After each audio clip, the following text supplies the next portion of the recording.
I'm trying to figure this how to get this thing home. I don't know how to pronounce the whiskey.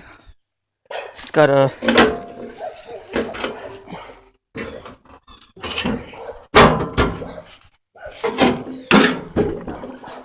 16 horse.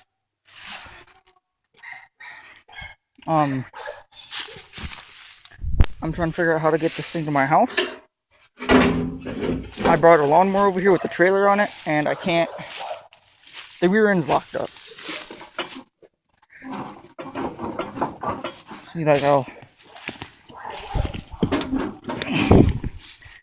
if you guys could comment down below how I could get this onto a trailer. It's what, 5 lug. I really like this, and plus it comes with the plow. So, okay.